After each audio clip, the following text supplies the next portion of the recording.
15 मई 2026 supreme court में CGI Suryakant एक hearing को प्रिजाइड कर रहे थे कि तभी वो कुछ बहुत ही शॉकिंग कहते हैं, कुछ ऐसा जिसकी उम्मीद किसी ने नहीं करी थी। There are already parasites in society who attack you people, who attack the system.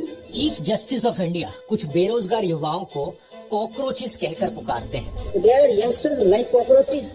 They don't get any employment. They don't have any place in profession. Some of them become media. Some of them become social media. Some of them become RT activists. Some of them become another activists, and they start attacking everyone.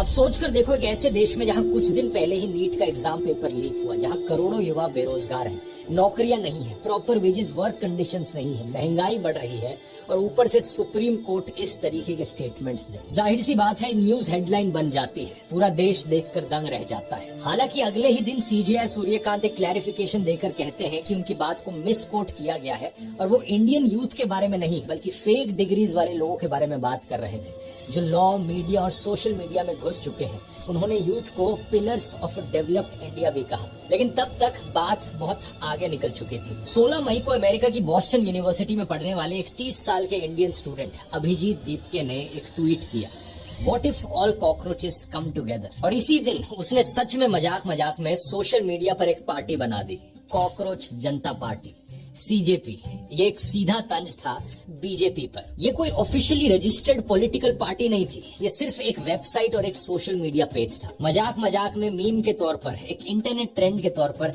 ऐसे पहले भी pages बनाए गए हैं, चाहे वो beef जनता party हो या भारतीय जुमला पार्टी हो। आमतौर पर ऐसे ट्रेंड्स 2-3 दिन चलते हैं और फिर लोग इन्हें भूल जाते हैं। इस कॉकरोच जनता पार्टी को भी सिर्फ और सिर्फ मजाक के तौर पर बनाया गया था। इसमें शामिल होने का क्राइटेरिया भी बड़ा मजाकिया था। मेंबरशिप फॉर्म में सिर्फ 3 सवाल थे, क्या आप लेजी हो, क्या आप घंटों ऑनलाइन रहते हो और क्या आप खुद को कॉकरोच की तरह आइडेंटिफाई करते हो, जैसा कि सीजेआई ने कहा था। अगर ये 3 शर्तें पूरी हो तो आप किस धर्म, किस जाति, किस जेंडर के हो, इससे कोई फर्क नहीं पड़ता, आप इस पार्टी में शामिल हो सकते हो। ये सब सुनकर कोई भी इंसान इसे एक जोक ही समझेगा, कोई सीरियस लेने वाली चीज नहीं थी।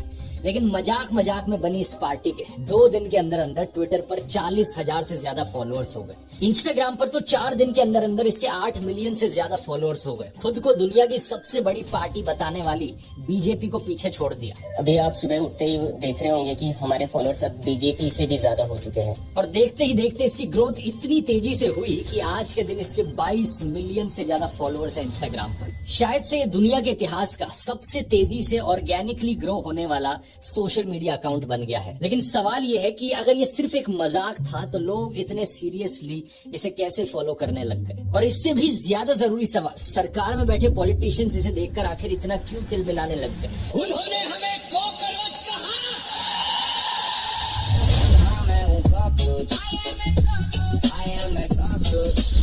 और अब इस सवाल पर वापस आते हैं, आखिर लोगों ने कॉकरोच जनता पार्टी को इतना सीरियसली क्यों लेना शुरू कर दिया। मेरा मानना है दोस्तों, ऐसा इसलिए हुआ क्योंकि कॉकरोच जनता पार्टी ने सरकार और सिस्टम के खिलाफ यूथ की फ्रस्ट्रेशन को कैप्चर कर लिया। वो युवा जो रोज रोज के पेपर लीक से परेशान हो रखा है, बढ़ती बेरोजगारी, बढ़ती महंगाई, सिस्टम में कोई सुनवाई नहीं है, जिसकी जिंदगी सच में एक कॉकरोच जैसी बन गई है, उसने इस मजाक को सीरियसली आइडेंटिफाई किया खुद से। कॉकरोच पार्टी की वेबसाइट पर एक मैनिफेस्टो भी रिलीज किया गया था और इस मैनिफेस्टो में जो 5 डिमांड्स रखी थी वो देश और आम लोगों को अफेक्ट करने वाले सीरियस इश्यूज से जुड़ी थी। जैसे कि किसी भी चीफ जस्टिस को रिटायर होने के बाद इनाम में राज्यसभा की सीट नहीं दी जाए, कोई भी लेजिटिमेट और सच्चा वोट देश में डिलीट हुआ तो चीफ इलेक्शन कमिश्नर को यूएपीए के तहत अरेस्ट कर लिया जाए, महिलाओं को पार्लियामेंट और कैबिनेट दोनों में 50% रिजर्वेशन दी जाए, अंबानी और अडानी के मीडिया हाउसेस के लाइसेंसेस कैंसिल किए जाए और कोई भी विधायक या सांसद अगर एक पार्टी से दूसरी पार्टी में जाता है तो उसके चुनाव लड़ने पर 20 साल का बैन लगा दिया जाए। इन सारी डिमांड्स के पीछे असली सिस्टम की प्रॉब्लम्स छिपी हैं। जुडिशरी के इंडिपेंडेंस पर सवाल उठना, इलेक्शन कमीशन का कॉम्प्रोमाइज हो जाना, मीडिया का पूरी तरीके से बिक जाना और एमपीज और एमएलएस की हॉर्स ट्रेडिंग। इस सारे मजाक के पीछे का जो कंटेंट था वो बिल्कुल सीरियस था और शायद यही बात बीजेपी और मोदी को सबसे ज्यादा डरा गई। इन लोगों के लिए मेलेडी वाले मीम्स चलेंगे क्योंकि वहां पर सिर्फ मोदी को एक रोमांटिक हीरो दिखाया जाता है। 50 रुपया खट ओवर एक्टिंग की वजह से।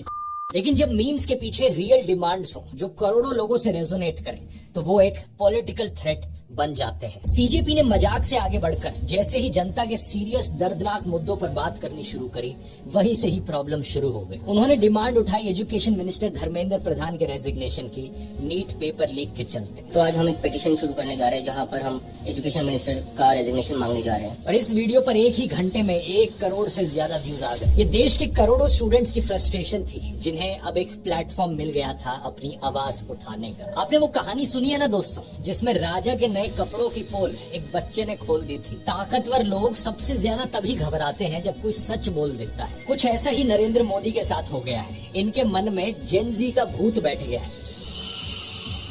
जब भी इन्हें लगता है कि कहीं कुछ जेनजी इकट्ठे हो गए या कोई मूवमेंट शुरू हो गया, तो इनकी सरकार के पसीने छूट जाते हैं। इसलिए 21 मई को सिर्फ 5 दिन बाद सीजेपी के ट्विटर अकाउंट को इंडिया में ब्लॉक कर दिया जाता है। आप सोचोगे क्या रीजन था? लॉजिक सुनो जरा इसके पीछे। कहते हैं कि इंटेलिजेंस ब्यूरो के इनपुट पर किया गया है। ये अकाउंट नेशनल सिक्योरिटी के लिए खतरा है। मतलब 1 मिनट के लिए जरा सोच कर देखो, एक मजाक में बनाई गई वेबसाइट और सोशल मीडिया पेज जिसके लोग कॉकरोच की कॉस्ट्यूम पहनकर मीम्स बना रहे हैं, वो नेशनल सिक्योरिटी के लिए खतरा बन गई सरकार के लिए।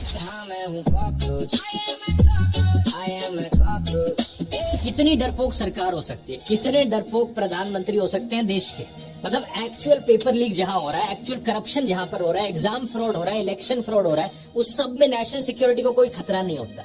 लेकिन कोई इंटरनेट पर थोड़ा मजाक कर दे तो वो नेशनल सिक्योरिटी के लिए खतरा बन जाता है। ओरिजिनल ट्विटर अकाउंट बैन होने के बाद सीजेपी ने एक बैकअप अकाउंट बनाया, कॉकरोच इज बैक नाम। इसके बाद इनके इंस्टाग्राम पेज को हैक करने की कोशिश की गई। इतनी बार इनके अकाउंट में लॉग इन करने की ट्राई करी गई कि 23 मई को अभिजीत ने ट्वीट करके कहा कि अब उनके पास सीजेपी के किसी भी प्लेटफॉर्म का एक्सेस नहीं है। उसके बाद इनकी वेबसाइट को भी बंद कर दिया गया। इस वक्त तक 10 लाख लोगों ने सीजेपी का मेंबर बनने के लिए साइन अप कर लिया था और 6 लाख से ज्यादा लोग धर्मेंद्र प्रधान के रेजिग्नेशन की पिटीशन पर साइन कर चुके थे। बात सिर्फ यहाँ तक नहीं रुकी, अभिजीत का व्हाट्सएप नंबर भी लीक कर दिया जाता है और उसे व्हाट्सएप पर डेथ थ्रेट्स आने लगते हैं। एक मैसेज में सीधी धमकी दी जाती है, सुन पैसे मिलेंगे तुझे, ये अकाउंट बंद कर दे या बीजेपी में आ जा, वरना अमेरिका में भी मरवा देंगे तुझे। ये एक सीधे तौर पर डेथ थ्रेट था। पहले पैसे का ऑफर किया गया और फिर जान से मारने की धमकी दी गई। और भी ऐसी धमकियां आई। अभिजीत ने इन सारी धमकियों को पब्लिकली पोस्ट किया, नंबर भी दिखाया जिस बंदे ने ये धमकी दी थी उसका, लेकिन फिर भी पुलिस ने कोई एक्शन नहीं लिया। बाद में अभिजीत की फैमिली को भी थ्रेटन किया जाता है और बीजेपी के ट्रोल अकाउंट्स इनडायरेक्ट फैमिली को भी जान से मारने की धमकी देते हैं। कहते हैं कि ये तो यूएसए में रहता है, उसकी फैमिली तो अभी भी इंडिया में ही रहती है।